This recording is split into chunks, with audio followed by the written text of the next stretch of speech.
So we're recording now. You may begin. My goodness, do I have to remind you every time? Yes, you do.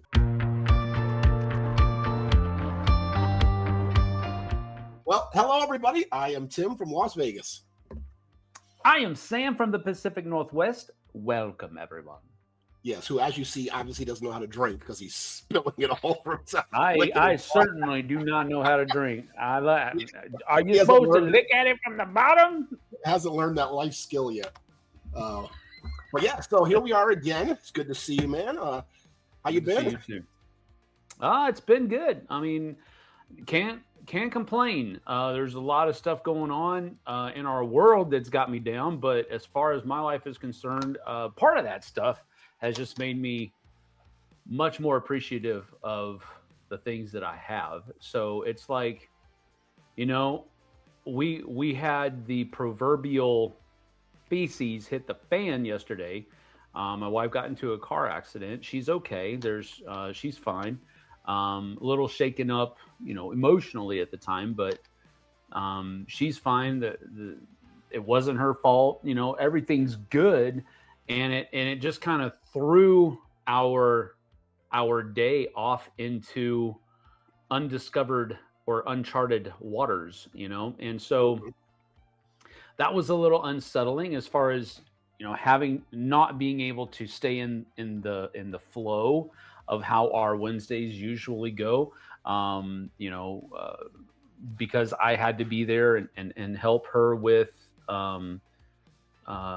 getting all the stuff squared away and all that kind of stuff. We didn't have anybody that could drive one of our boys to youth group. We couldn't go pick up our other boy from football practice, so I had to call my ex, and she was thankfully very willing to help us out in that situation so that she could go pick up my youngest, and then Dante just had to stay at home. He wasn't able to go to youth group, so it was just unsettling. But again, taken within the context of everything that's been going on lately in our society, I'm blessed and I'm good, and it's just a cool thing to be able to sit here and talk to you. So I'm good. I'm going to watch my son play football tomorrow in Idaho, for crying out loud, and that's going to be fun. But we're just getting stuff done, bro. And we're trying to enjoy life as we do it. Good deal, man. Good to hear. Yep, I just got back from the retreat, so we'll talk about that a little bit later. But one thing I do want to talk about, I know I said we were going last week. My cousin was in town, and my wife and I went to the Sphere to see the Wizard of Oz experience. Yeah. And, yeah, that's a really cool thing with the 4D effects. It's expensive. I know we talk about the pricing. Sure. But it was cool. It was good. I don't know if it was necessarily worth the price we paid. That was going to be my next question. I was like, because sometimes the things that are expensive, it hurts, but it's like, man, I'd do it again, Yeah, it's one of those kind of things I sort of feel obligated. And what I mean by that is when I tell people I'm from Vegas, like if I go somewhere else, whatever, this or that, they're like, oh, have you been to that place, the Sphere?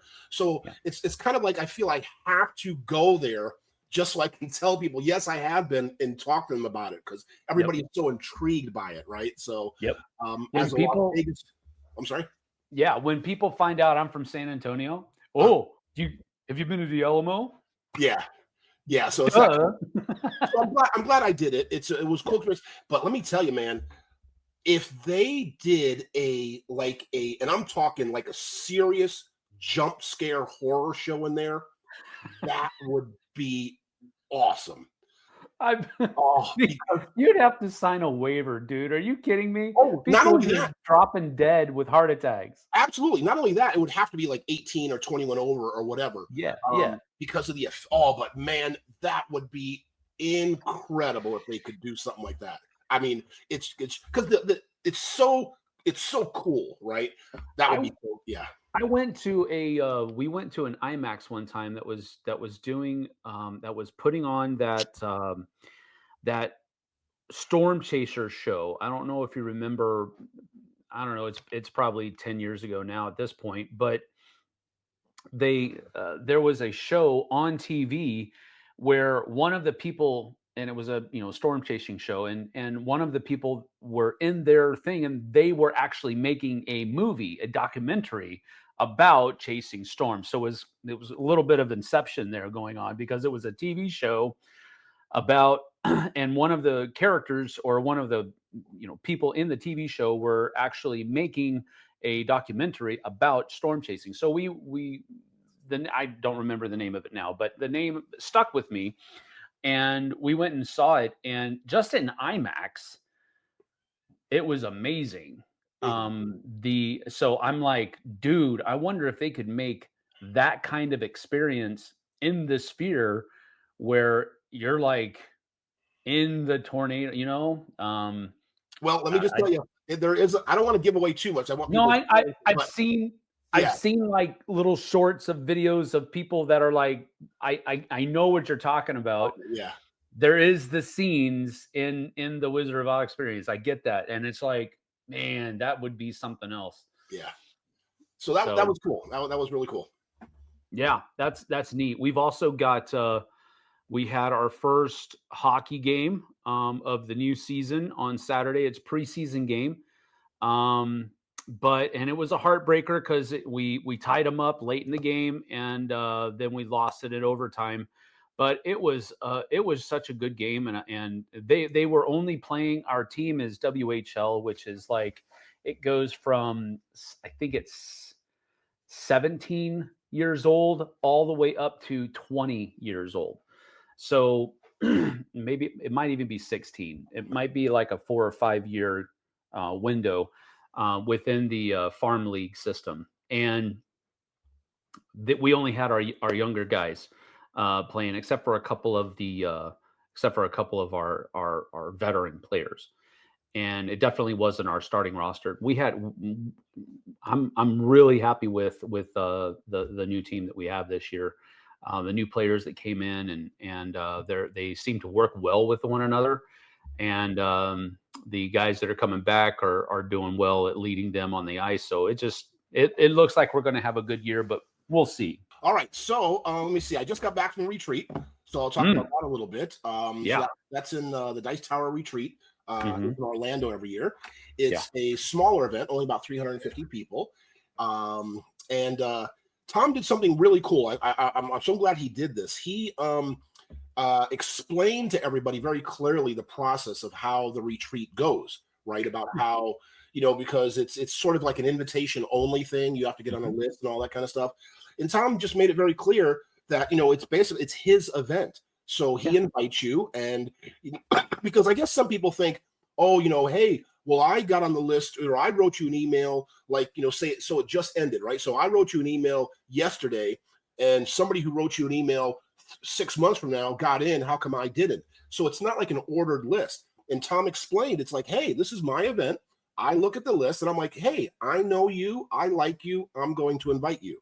So, he just made it very clear, that understanding that, this is his event, and he is inviting you, and he has carte blanche, full control of how you get in, whether you do or not. And again, also, he made clear, just because you come once and you can't come next year and all that kind of stuff doesn't mean you're automatically always in also, right? It's a year by year thing with him, because he may have met some new people who he really likes. He hasn't seen you in a couple of years, so he might invite those new people and not have room for you or whatever. So it was good that he made that clear. But it's a good group of people. A lot of the all the Dice Tower staff, of course, a lot of the contributors.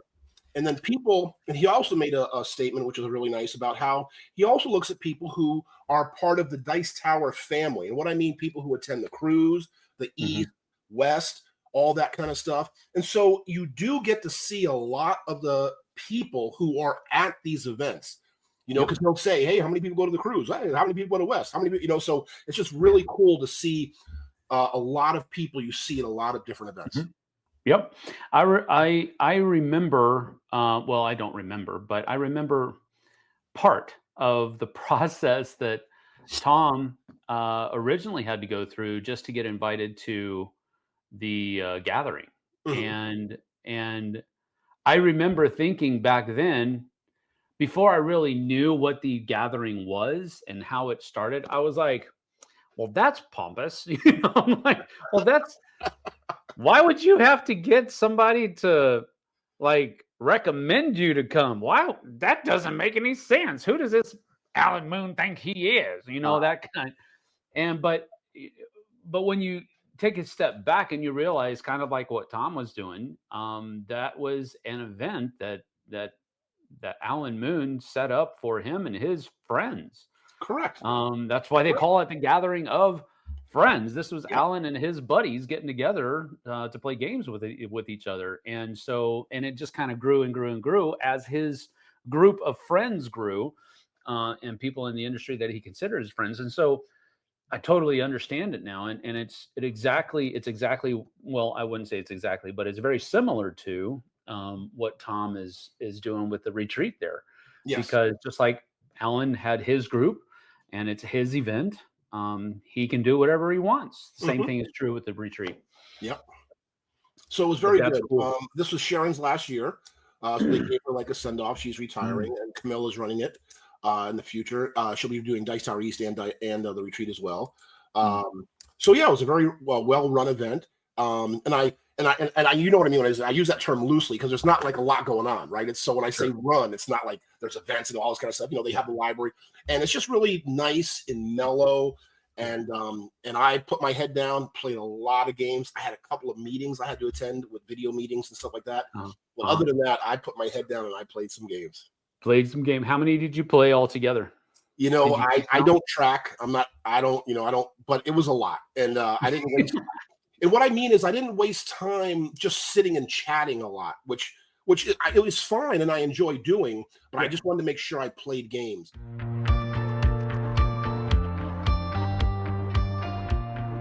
So one I just bought about a month ago, and I hadn't had a chance to play it. I bought it off of BGG, and I bought it specifically for the designer, Nestor Mangone, because he has contributed with Fabio Lopiano for two of my favorite games, Autobahn and Shackleton Base.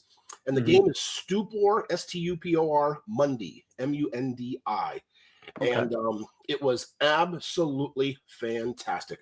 I really enjoyed it. I enjoyed the play. I enjoyed the interaction, because it's one of those type of games where, I like the Euros, right? I like those Euros. And a lot of times Euros are sort of, they call it solitaire play because you're just kind of focused on you and you have interaction. But this has a really cool mechanic where you kind of need to pay attention. And everybody at the table is, I think his name is Ferdinand or whatever. He has a castle. And some of you may be building it more because you get credit depending on how many pieces are in the castle. But some of you want less.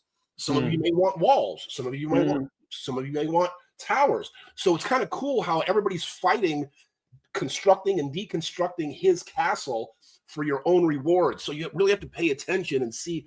And I like that in games when they really encourage that interaction amongst sort of a passive interaction. You know what I mean? It's not like direct going at each other, but so I love the pieces, the quality. It was a fantastic game. I played with lovely people, Jay, Anna, and Joe, and had a really good time. So yeah, that was one of the highlights for me at the retreat, was playing Stupor Mundi. Cool. That's neat. A game that I played recently at our game event on the last Friday was one that I actually backed from 25th Century Games, called Grand Central Skyport. And this was part of their, I think it was a 4-game Kickstarter last year, where they had Grand Central Skyport. You can't say that 3 times fast. Grand Central Skyport, Sand Art, Big Sur. Well, there goes the dog.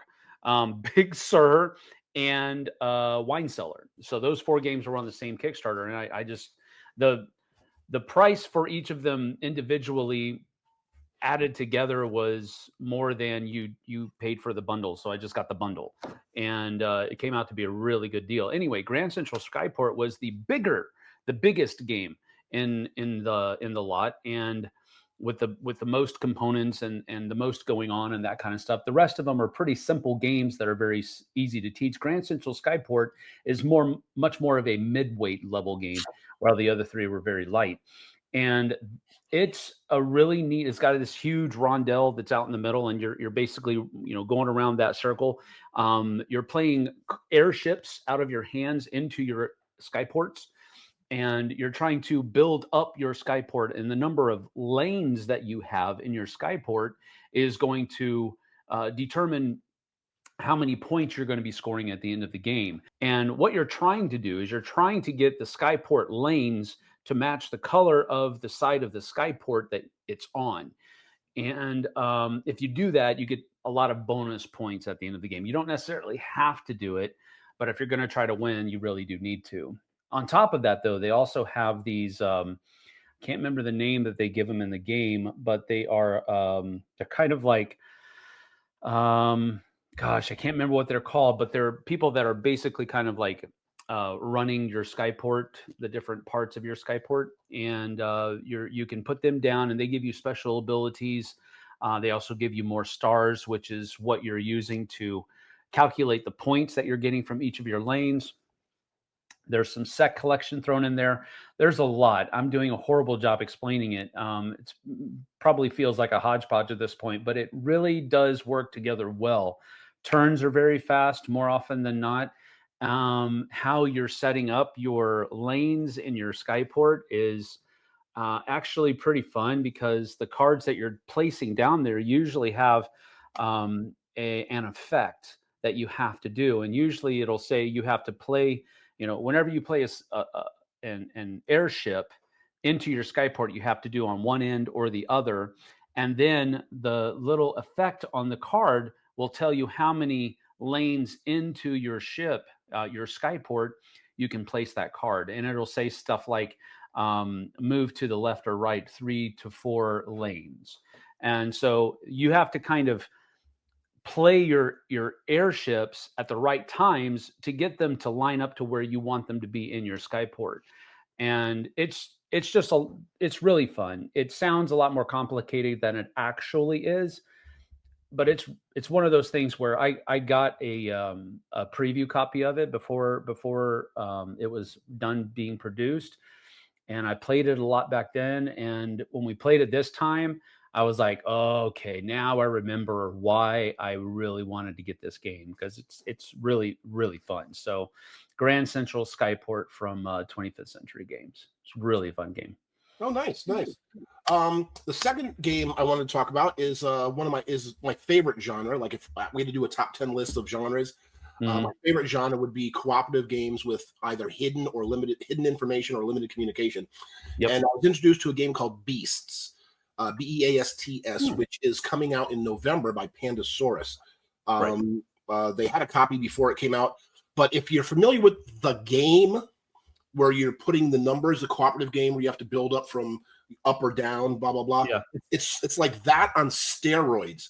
But what you're doing is you have 3 columns, and they have a single numbers, then you go to the tens, then you go to the 100, and you sort of build up together. It's got a lot of cool things on it, but man, it took me a minute to really kind of, and not that long. Usually it takes me a lot longer to grasp, the concept of the game. But this took me just a little bit. But once I got it, I was like, wow, this is really good. And I one of those times where I went online instantly, I said, I gotta buy this game, found out it's not available. But I am so looking forward to it. And yeah, if you like those type of games, which I love, and if you like the game at all, you will love Beasts. So look for that coming out from Pandasaurus Games. Don't know that I'm going to do that, but always willing to try it at least once.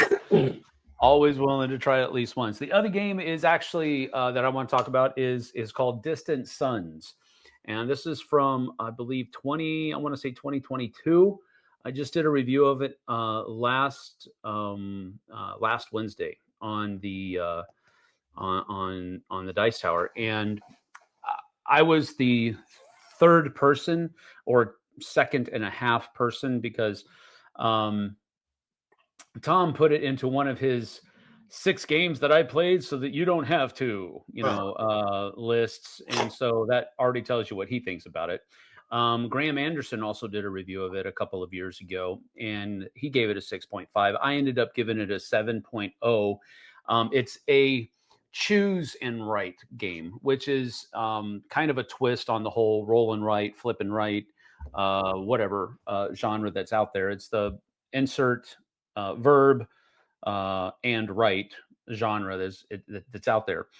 But basically, what you're trying to do is each person has their own sheet of paper that has a quadrant of space on there, and you're trying to basically it's grid coverage. You're trying to cover up as many of those spaces as possible, and the shapes that you're able to use to do that is dependent upon the choices that are made by the players. So there are these templates that have basically two arrows on them. One is blue and one is orange. It's a little bit more ornate than that. But so the active player, whoever's turn is whoever's turn it is, making him the active player, gets to choose where they're going to put that on this center board that has these 5 different shapes out there. And so they're going to be choosing 2 shapes. The blue arrow is going to be the shape that the active player, are able to fill in on their sheet, and the other one is the shape that everybody else is going to be able to fill in on their sheet. And there's a lot of variety on how you can choose and what you can choose and that kind of thing. But generally speaking, what you're basically trying to do is you're trying to cover up the hostile aliens. You're trying to cover them up, defeat them. So basically, you're trying to surround treasure planets. There's a little race mechanism where the 3 other corners, it's basically a square, and you start in one corner, and the 3 other corners are distant planets that you're trying to race to. First person out there gets a higher number of points. Everybody else gets a lower number of points if they get out there. And it's it only takes like 20, 30 minutes to play. And so it's one of those games that would have been in the running, I'll put it that way, to make our top 10 last time, because it was definitely, boom, 30 minutes. You basically only play 3 rounds, and each round only has 4 or 5 actions or shapes that you can put into that onto your sheet. It goes really fast. The only thing that I really didn't like about it was how clunky it was to score. But all of those roll and writes kind of have that in one way, shape, or another, where adding up all of your points at the end of the game can get a little convoluted. And this one suffers from that a little bit. But I really enjoy tile placement. I really enjoy grid coverage as mechanisms. And it's got Vincent Dutrait's artwork on it, so I also liked that. So I'm really kind of around the same as what Graham was saying, but the Vincent Dutrait's artwork kind of boosted it a little bit to a 7 for me, but I really did enjoy it. Oh, very good. Very good.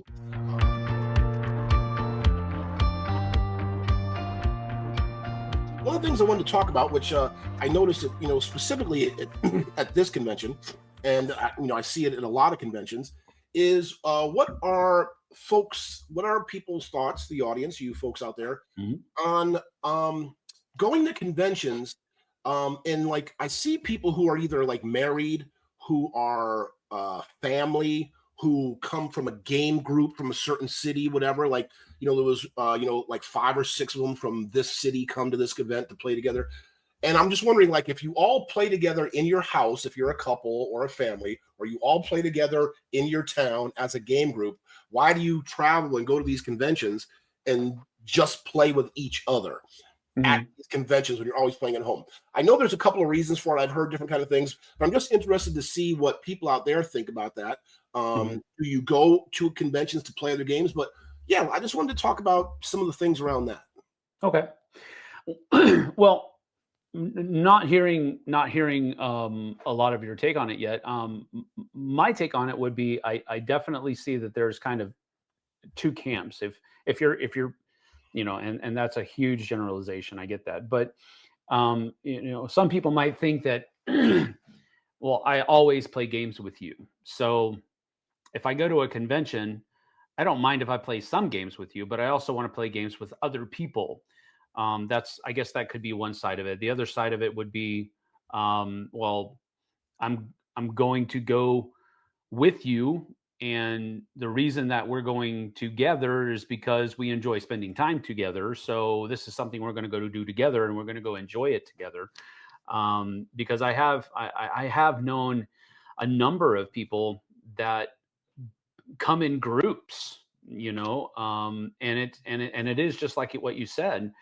It's people that live in the same area. They game together on a regular basis, and so when they come to the convention, they stick to that group and they don't kind of branch out. They don't do much branching out at all. And I definitely can see how that can, from a certain point of view, be problematic as well. But uh, I I've never been that way. I mean, if Jesse comes with me to a convention, then yeah, she's probably going to play some games with me. But that doesn't mean that I'm only going to play games with her. She's she's been to a couple of conventions now, and some of the Dice Tower conventions, and she's meeting people that are at all of these different events, and so she's gaining friends that she likes to do things with, and she'll go and play games with them while I'm playing something that she's probably not interested in playing. Um, so I don't know. I can see the validity on both sides of it, kind of. Yeah, there are a lot of different reasons I've sort of come up with or talked to people about. I mean, especially maybe with a husband and wife, it could be one of those kind of things where they're just so used to playing with each other, they Right. only play two-player games, and Mm. when they come, they're necessarily not interested in meeting other people, playing with other people. They just want to play with themselves, to other Yeah. people, and maybe they're it's a vacation, right? So at home you got responsibilities, blah blah blah. So it could Yeah. be that. I also know that a lot of times these groups at home, even though they play together all the time, like you said, they enjoy each other's company, they play with each other, but they may be coming to an event like the retreat where Tom will have like some of the latest, greatest, hottest Yeah. games. And it's kind of like, Mhm. hey, I know our group. We like playing with each other. We know each other's little idiosyncrasies and all that kind of stuff, but Mhm. we want to play the newest, hottest games. So let's Yep. do that because we don't have that at home. So Right. I get that too. But one of the frustrating things that a lot of people said at the retreat, which seemed to happen, is there weren't a lot of green flags up looking for Hmm. players. Because what happens Yeah. is when a lot of these groups get together, then they're playing with each other. So they're not never putting up kind of green flags looking for players, right? Yep. Or even just a couple or some things like that. So it's frustrating, I guess, a little bit for singles, right? Or people maybe who go together but who don't have to play with each other, though, whatever. But Yeah. just people looking to play games. So it's a little frustrating for people on that Mhm. side because there's Mhm. just not a whole lot of opportunity because a lot of people are just staying within their own In groups. their groups. Yeah. Yeah. I can definitely see that. I can see where that is definitely frustrating for people because, part of um I think part of the expectation for some of those other lone wolves, if we want to call them that, not necessarily that they're wanting to be lone wolves, but they're just coming from a situation where they don't have people with them, and they're hoping to get into a situation where they're able to play with other people, and they run into that hurdle. I don't think it's something that um, I don't necessarily think that and I don't think this is what you're trying to do, but I don't think we should try to make those people feel bad about coming to a convention and playing games with their own group. I don't think there's Oh anything no, no, necessarily not at all. wrong with that. But I can definitely see how it would be kind of a disappointment to not have those flags up, not and to kind of not know what to do at that point. Okay, well, all of these games are running. I'd like to try this game. So I guess I'm just going to sit down with this game and put up a flag, and hopefully some people will stop by. Yeah. And you and I both know that doesn't always work out. Correct. It Um, doesn't. Yeah. because people are in groups and they're in their little niches, and they don't want to get out of their comfort zones. So there is a little bit of it to that. Whenever I go to a convention, I usually try to, because I think I've said this before. I am not a big group, a big crowd kind of person. I don't like going to things that have big crowds. I Right. don't enjoy it at all. When I'm at a convention, I'm very much already outside of my comfort zone. So what I usually try to do is just kind of go all in. And what I mean by that is I'm a kind of person that I'm not usually at a convention, because, if we have 40 people at our game events, that's cool. I like it, but I haven't been able to spend time with everybody that's there. I haven't been able to really kind of touch base with everybody that's there, and I feel a little bit disjointed at that point. And that's part of my problem with conventions. I feel there's a little bit of a disjointment there. And so what I try to do is work past that. So at conventions, I usually will initiate games, or offer to teach, or pick the game and ask other people. And whereas here at home, I'm probably more often going to just play what everybody else wants to play. Right. But again, Um, Sam, you gotta keep in mind, because when I was talking to somebody about like the flags and stuff, you got to keep in mind that your people know you, right? And there's a yeah. difference, because like Mhm. even I was talking to a couple of people with Wendy Yee, and she was like, "Oh yeah, I put up a green flag, and within 2 minutes, people are sitting down." I'm like, "Well, that's because everybody knows you, right?" Yeah. So it's different than Correct. like just a random person putting up a flag. You know what I Yeah. mean? Because across the room, you'd be like, "Oh, Wendy has a flag. Let's go play with her." Blah blah blah. Or it's like, Yeah. "Oh, Joe Random has a flag. Let's see what game it is." You know what I mean? So, Yeah. you No, know, yeah. so, Absolutely. yeah, Absolutely. yeah. Part of my thing though in that paradigm though is that I I in my mind, I am just a random guy. Mhm. I'm I don't because part of the reason why, first of all, I'm not on the dice tower as much as I used to be. And there is a lot of, and it's been some years. So there's been a lot of gamers that have come into the hobby that probably don't know me from Adam. And that's absolutely fine. That doesn't, Oh, right, but still, you're much different than just a yes, I monster. totally understand that. But from my perspective, I still have that. We'll call it anxiety. I don't think it is, but we'll just call it that feeling of, well, I might just be sitting here for the next half hour, Mhm. waiting for somebody to come up and say they'd like to play this game. Right, Um, and that exists. That's a tough spot to be in. And so all I'm trying to say is that doesn't fall on deaf ears. I definitely understand what that feels like, and how frustrating and how disappointing it can be. right. So I guess the encouragement would be that maybe not play all the games with your group, only with your group, but try to find some time that you're just going to say, you know what, you guys are going to go do that. I'm going to go play some games with some people I don't know. Yeah, just to give it a try, to meet Yeah, more people, because just again, to as give I it a said, whirl. especially at our Dice Tower events, right? There's a lot of Yep. cross pollination, so people are going to a lot Yes. of different events. But also Absolutely. that sort of ties in with another point where about joining the groups in essence as well. Mhm. And again, this is a topic of discussion where there are opinions on both sides. So Mhm. when there is a system set up for flags to come and join our game, what if there isn't a flag, and like two people are playing, and like you're walking by just as they're opening the box and putting stuff out? And again, this is just a question, right? Yeah. Should you say, "Hey, do you mind if I play?" Or since there isn't a flag, should you just walk by? Because it's like, now say it's a couple, a husband and wife, who just want to play with themselves. Now Mhm. they're sort of put on the spot in essence Yep. to kind of turn you down, because it's kind of like they may be thinking, do you see a green flag here? You know what I mean? We're not looking for other players, right? So don't be asking me that question. You know what I mean? so, Yep. so that's a whole nother dynamic. Whether it's a you know what I mean? It's on both sides. Is it okay Yeah. to ask? And Yeah. is it okay to just tell people no? Right? Yeah. Well, I think the answer to both of those questions is yes. I think it's absolutely okay to ask, because the people may not know that the flag system exists. Maybe they missed that memo, and they Mhm. don't know that the flags are there for you to have more people play. Maybe they just like, okay, we're going to set this and we're going to set it up, and hopefully people will sit down with us.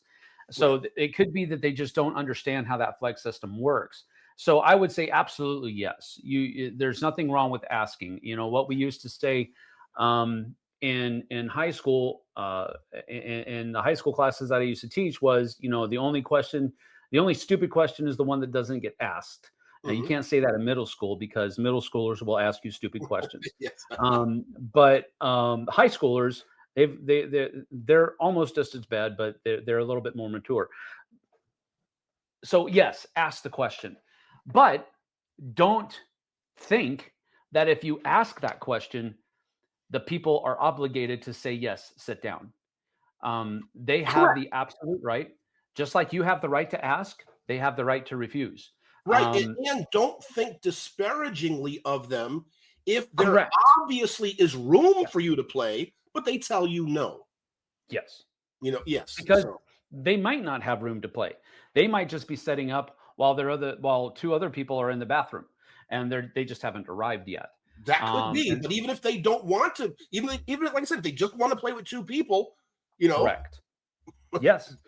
Now, I will say, Tom frowns upon that. He doesn't want you to.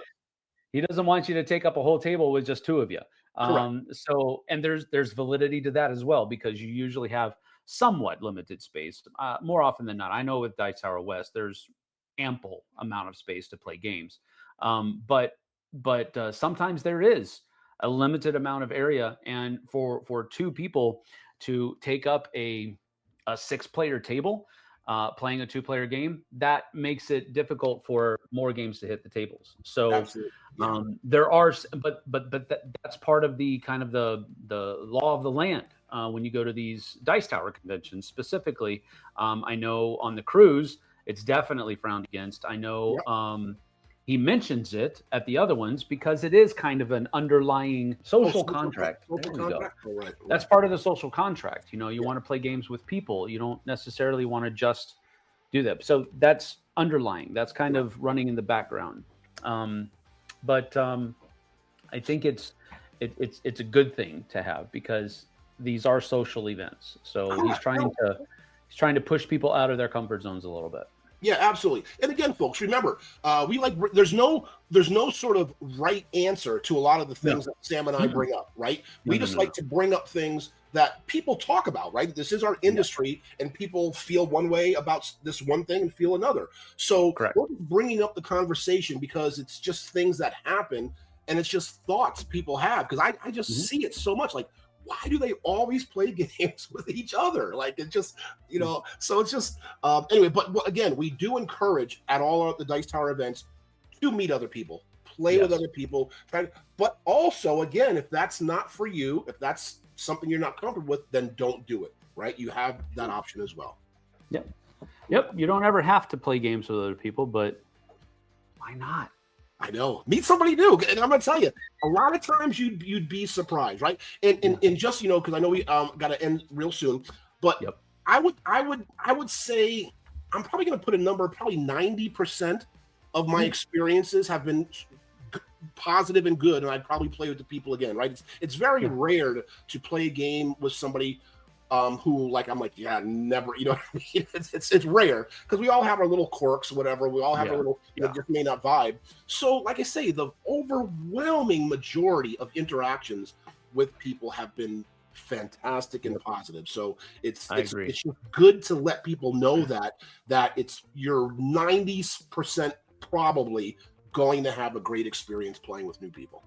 Absolutely. Yep. The Venn diagram is definitely a healthy overlap, has a healthy overlap as far as when you come to a convention, you're more than likely going to find other people that you've never met before that you're going to have a lot of things in common with. Yes. Not everything in common, but you're going to have a lot of things in common with these people, and you will, generally speaking, more often than not, did I provide enough caveats there? Way more often than not, yes. Yeah, way more often than not.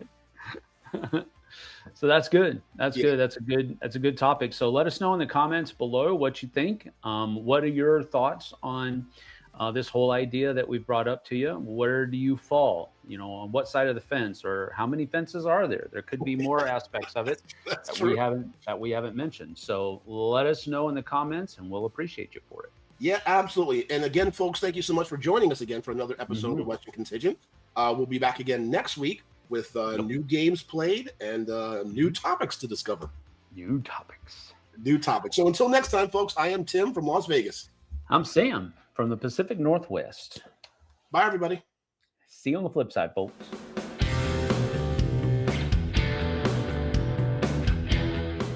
Hey everybody, thanks for watching this video. If you like this review or whatever you just watched, wasn't it amazing? Check out our channel, Dice Tower. We have all kinds of things. We review games, we do top 10s, we play games live. It's all about board games, but especially the people who play them. Check out Dice Tower YouTube channel.